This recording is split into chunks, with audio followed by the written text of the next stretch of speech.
But what about the final step of that sequence? The conquest of Canaan, the land that had been promised to Abraham and his descendants. Would the earlier pattern of evidence continue there as well?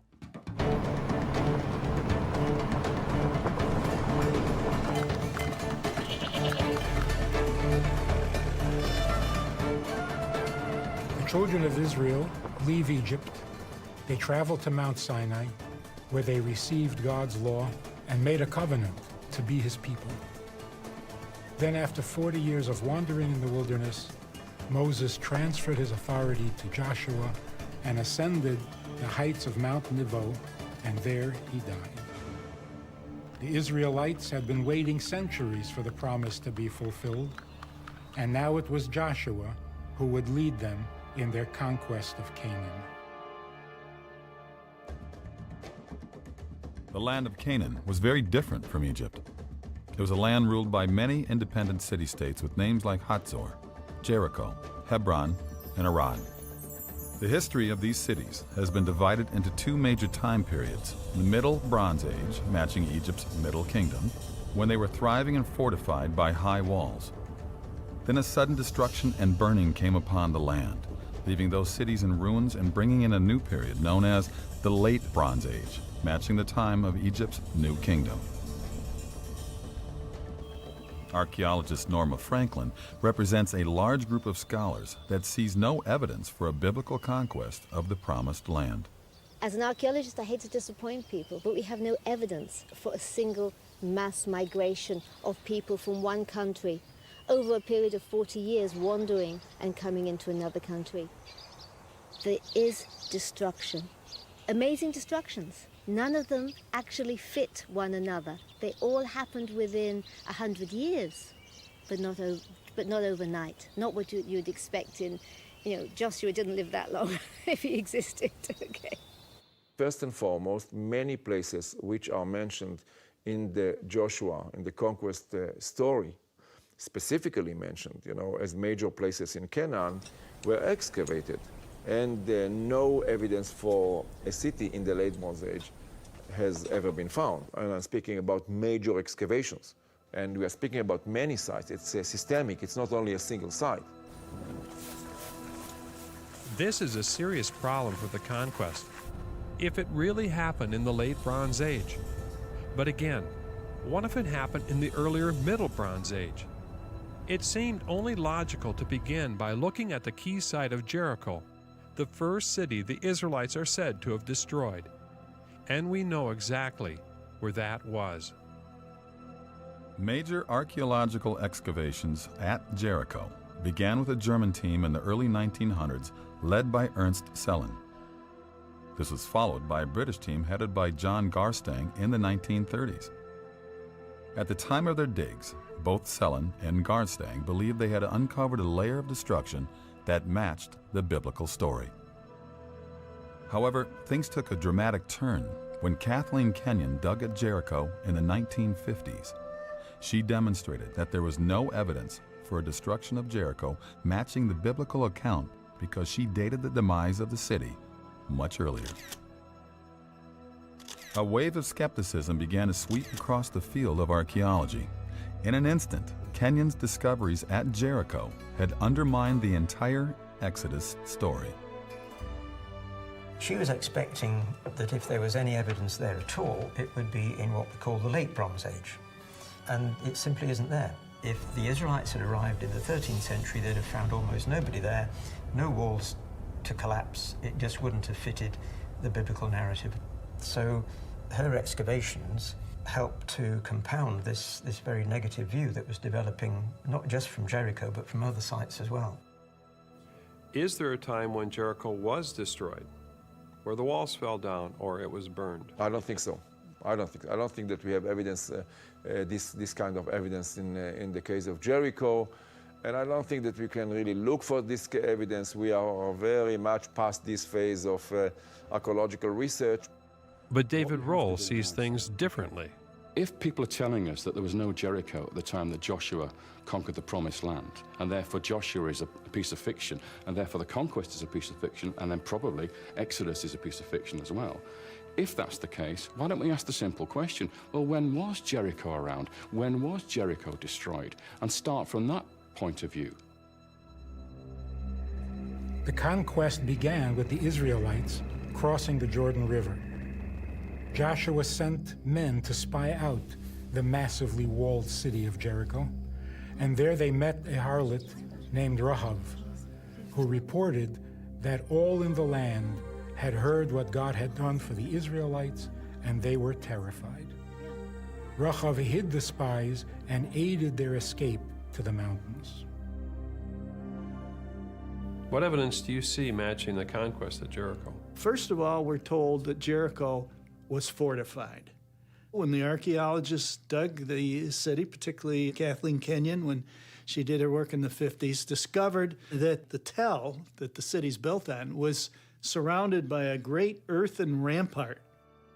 Excavators found that Jericho was protected by a brilliant defensive system. At its base was a stone retaining wall more than 15 feet high, with a defensive extension wall of mud bricks rising higher still. Beyond this was the rampart, a steep slope covered with a slick surface of white plaster, where attackers would have been exposed to arrows and slingstones from above. At the top of this rampart was the main city wall, also made of mud brick, this one more than 25 feet high and 10 feet thick. Imagine the dread and the desperate panic of the people of Jericho. Day after day for 6 days, the people of Israel are walking around their city with the Ark of the Covenant and the sounding of ram's horns. Then on the seventh day, they encircle the city 7 times, and the priests give a long blast on their horns. The people let loose with a mighty shout. The walls come tumbling down,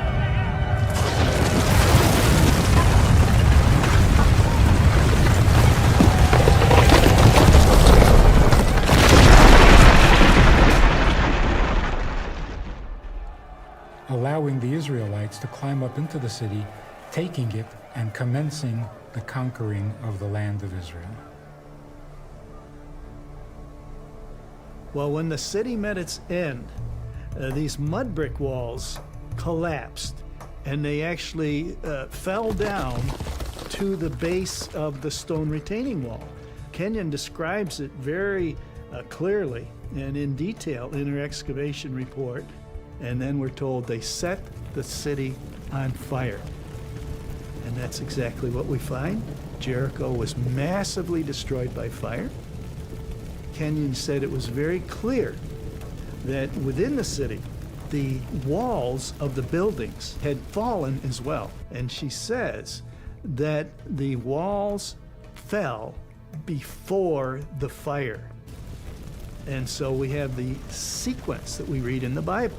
First, the fallen walls, and then the city being set on fire by the Israelites. Excavations at the site uncovered clear evidence for a massive destruction by fire with a very thick burn layer of extremely high temperatures.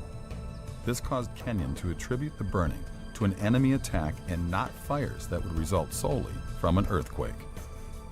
She claimed that the city was destroyed around 1550 BC by the Egyptians. Well, there's absolutely no evidence that the Egyptians were ever in the Jordan Valley at this time period. So because Kenyon dated the destruction of Jericho 150 years before the Israelites were supposed to be there, she made no connection between the destruction and the biblical account. But once again, this date fits the earlier pattern I've been seeing. Within the city, a very unique discovery was made. Both Garstang and Kenyon found in the houses that they excavated many jars full of grain that were stored there. The store jars in the city were pretty full. That suggests the harvest had only recently been gathered in, and the details in the biblical account point to an event that happened sometime in the spring, and down there in the Jordan Valley, spring is when the harvest is gathered in, the grain harvest. When the Israelites crossed the Jordan, the first thing they did was celebrate Passover. Well, when is Passover? Again, the spring of the year. The full jars also indicate that if this was a siege, it was very short, unusual for a strong fortified city such as Jericho. And that matches the biblical account because the siege was only 7 days. Otherwise, the people inside would have consumed a lot of that grain if it dragged out for months. Was the grain found all over the city? Yes. In every house that was excavated, they found jars of grain. There's one other intriguing detail at Jericho that fits the Bible remarkably well. It had to do with a promise made to Rahab. She actually lived in the city wall, and after hiding the spies, they promised her that she and her family would be protected when they attacked the city. And they kept their promise. She had marked her home with a scarlet cord, which she hung out the window. But if her house was built into the city wall, how could it have survived? I came across the actual archaeological report that the German excavator of Jericho, Ernst Sellen, had published in 1913. He was the first to conduct a major excavation of the site, and I could see that his work was impressive, but now seemed to have been forgotten. Here were detailed plans and photographs, including one part of the site, which echoed the Rahab story in an unexpected way. The Germans found that in this one short stretch on the north side of the city, there were houses built on the rampart between the lower city wall and the upper city wall, and some of those houses were built right up against the lower city wall. They found that the city wall did not fall in this area. So that provides an explanation for how the spies could have saved Rahab and her family, because God brought the wall down everywhere else except where her house was, and we have archaeological evidence to back that up. Well, what if people say, well, you're biased? I think everybody in the field is biased, one way or another. I admit my bias. However, I cannot make up the evidence. I cannot plant it in the ground. I have analyzed it and compared it to the Bible, and I see, wow, it matches exactly. That's science. Look at your evidence and come to a conclusion based on the evidence.